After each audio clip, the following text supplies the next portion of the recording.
Assalamualaikum warahmatullahi wabarakatuh. Kembali lagi bersama Gusto Story, channel yang menyajikan informasi, edukasi, kisah, dan misteri di belahan dunia ini yang mungkin belum terungkap. Pada video kali ini kita akan membahas bangsa Nusantara adalah sebagai keturunan Nabi Ibrahim alaihissalam. Penasaran dengan videonya? Simak video ini sampai selesai.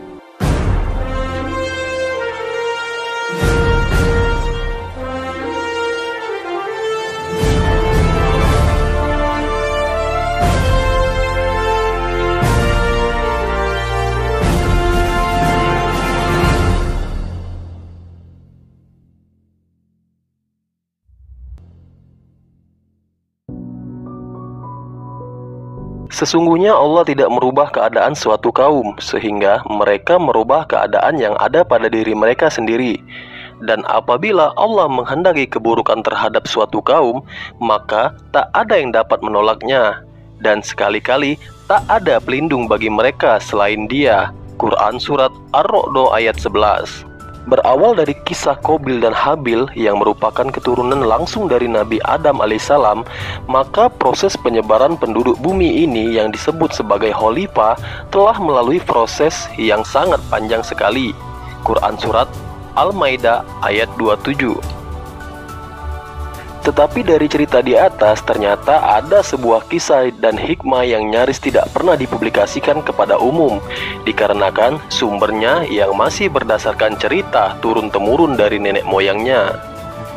Alkisah dahulu kala, Nabi Adam alaihissalam beserta Hawa setiap melahirkan anak yang selalu kembar, laki-laki dan perempuan. Hingga akhirnya dari 3 anak laki-lakinya beserta istrinya dengan cara kawin silang antar saudara tersebut diperintahkan untuk mengisi masing-masing negeri yang masih kosong. Satu anaknya yang pertama mendiami daratan Afrika, satu anak yang kedua mendiami daratan Arabia, dan yang ketiga mendiami daratan Asia atau Tanah Jawa.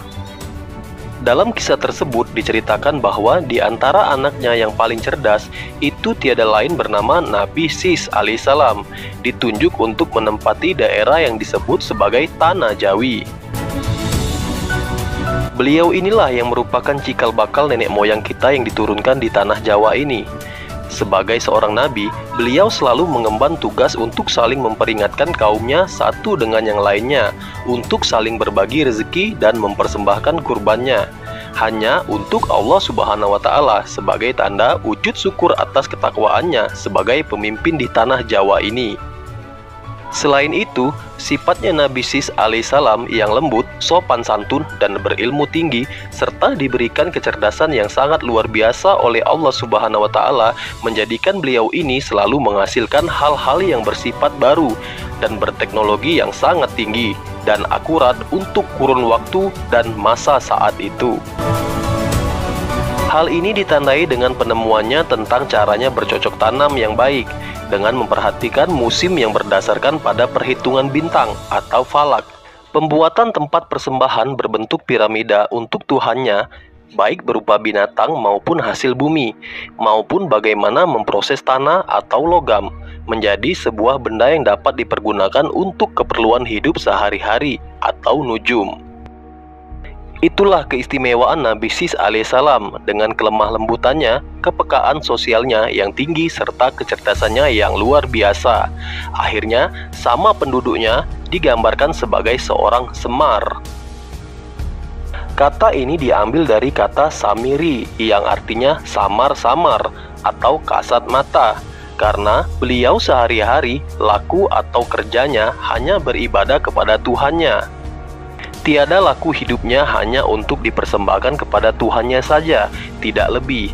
Makanya emas, perak, dan sebuah perhiasan maupun hasil bumi yang melimpah di bumi Jawa ini hanya sebagai sarana untuk menuju ketakwaan kepada Tuhannya. Di lain sisi, dengan kecerdasannya yang sangat tinggi itu melahirkan bangunan kota modern yang sangat tersistematis,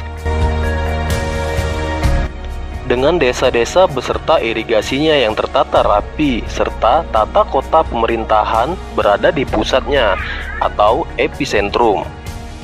Inilah negeri yang selama ini disebut sebagai negeri Atlantis yang telah hilang itu, negeri kita Indonesia Raya, di mana sang nyiur tak pernah lelah melambai-lambai memanggil Ibu Pertiwi.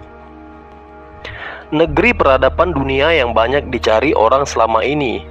Bukti bahwasannya kita adalah negeri yang sangat tinggi ditandai dengan kebudayaannya yang beraneka warna, beragam bahasa, beragam adat istiadat, beragam suku yang membaur dalam balutan sang merah putih. Tetapi seiring dengan perkembangan waktu di negeri Atlantis ini, sang keseimbangan alam, raksasa atau Gunung Toba dan Gunung Krakatau mulai menunjukkan tanda-tanda saatnya sudah mau tiba. Maka berbondong-bondonglah sebagian besar penduduknya dengan menggunakan perahu raksasa dan menaiki kapal meninggalkan negeri Atlantis menuju negeri asing lainnya. Hingga saat itu benar-benar terjadi, yaitu dengan meletusnya Gunung Toba yang konon diameter kawahnya sekitar 50 km meledak, mendesak magma ke segala arah dan membumi hanguskan semua yang ada di sekitarnya, membuat dunia gelap gulita selama 100 tahun lamanya, serta mencairkan lapisan es yang menutupi daratan yang sekarang disebut benua Eropa itu. Begitu juga air laut pun naik hingga mencapai 200 meter, menenggelamkan lembah-lembah pertanian yang subur dulu menjadi sebuah lautan. Seiring berakhirnya masa banjir bandang sedunia itu, maka para Holipa yang baru ini pun mulai berpencar ke seantero daratan yang baru, seperti bumi Eropa, Amerika, Arabia, maupun Afrika. Di negeri baru inilah mereka mengajarkan ilmunya kepada penduduk lokal sebagai rasa sumbangsinya terhadap daratan yang baru dihuninya. Berhubung mereka ini termasuk umatnya yang paling cerdas, maka lambat laun mulai ramailah peradaban baru di tanah yang baru ini. Tapi mereka juga tak luput menceritakan asal-usul tanah kelahirannya yang nun jauh di seberang, dalam berbagai ragam kisah yang unik yang termaktub dalam berbagai kitab para nabi-nabi atau pujangga sesudahnya. Wallahu alam bishawab. Jadi seandainya seluruh penduduk dunia ini disuruh tinggal di bumi Nuswantoro ini, maka mereka akan betah dan merasa tidak asing. Mengapa? Jawabnya, ya, karena sebetulnya Indonesia terutama tanah Jawa ini merupakan mother home city untuk seluruh umatnya Nabi Adam alaihissalam. Kalaupun ada yang mengklaim bahwasannya Bani Israel itu adalah hanya di negeri Arab, itu juga tidak salah, karena nenek moyang kita juga menyebar ke sana. Tapi kalau kita minder dan merasa sebagai bangsa yang terbelakang, maka jawabannya nanti dulu. Karena kitalah sesungguhnya ras paling unggul di seluruh dunia ini. Kadang dengan kecerdasan kita yang Masya Allah menjadikan kita saling menyalahkan satu dengan yang lainnya, saling beradu mulut, adu gengsi, dan seterusnya. Dan tidak akan ditemukan di negeri manapun di muka bumi ini kecuali Indonesia. Itulah ciri negeri para filsafat yang ada dan berada sebelum negeri-negeri teknologi maupun negeri keyakinan saling bermunculan di bumi ini. Di dalam mitologi Jawa diceritakan bahwa salah satu leluhur bangsa Sunda atau Jawa adalah Batara Brahma atau Sri Maharaja Sunda yang bermukim di Gunung Mahera. Selain itu, nama Batara Brahma juga terdapat di dalam silsilah babat Tanah Jawi. Di dalam silsilah itu bermula Nabi Adam yang berputra Nabi Sis. Kemudian Nabi Sis menurunkan Sang Hyang Nur Cahaya, yang menurunkan Sang Hyang Nur Rasa. Sang Hyang Nur Rasa kemudian menurunkan Sang Hyang Wenang, yang menurunkan Sang Hyang Tunggal. Dan Sang Hyang Tunggal kemudian menurunkan Batara Guru, yang menurunkan Batara Brahma. Berdasarkan pemahaman dari naskah-naskah kuno bangsa Jawa, Batara Brahma merupakan leluhur dari raja-raja di tanah Jawa. Kemungkinan Nabi Sis alaihissalam adalah Nabi Sid. Dalam bahasa Jawi kuno, arti Jawa adalah moral atau akhlak. Maka dalam percakapan sehari-hari, apabila dikatakan seseorang dikatakan ora Jowo, berarti tidak punya akhlak atau tidak punya sopan santun.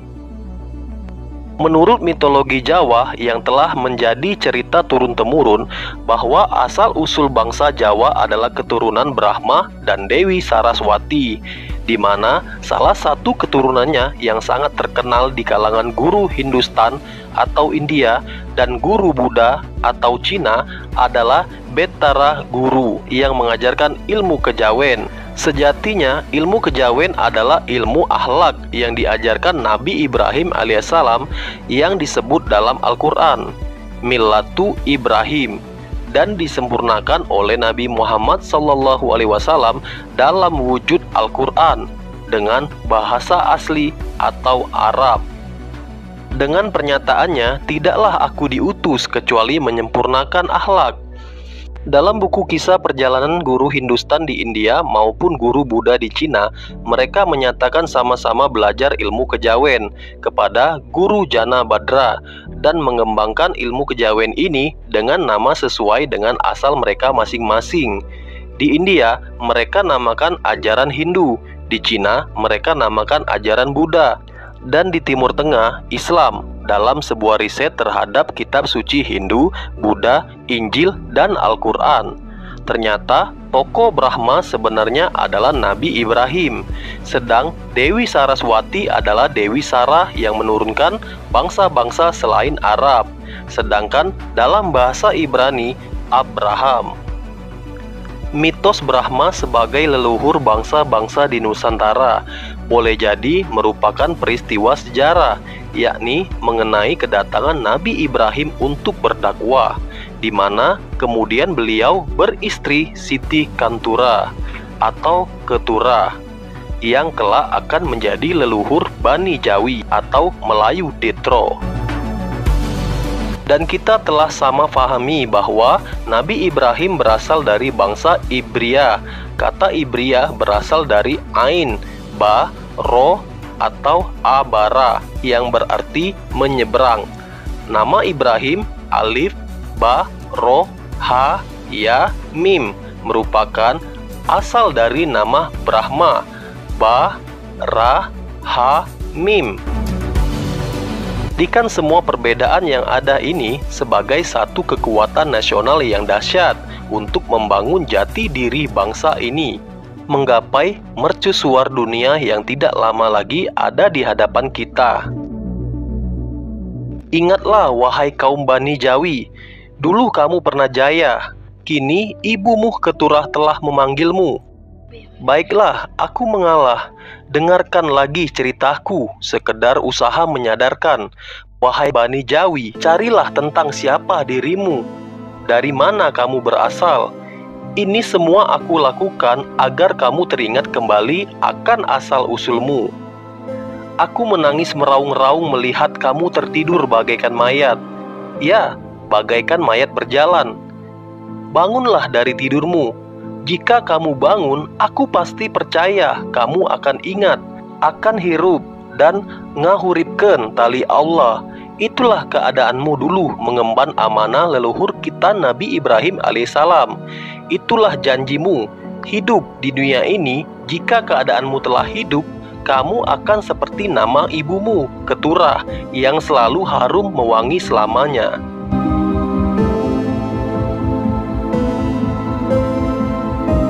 Semoga video ini bermanfaat dan menambah wawasan serta meningkatkan keimanan kita semua. Sampai jumpa di video selanjutnya. Terima kasih. Wassalamualaikum warahmatullahi wabarakatuh.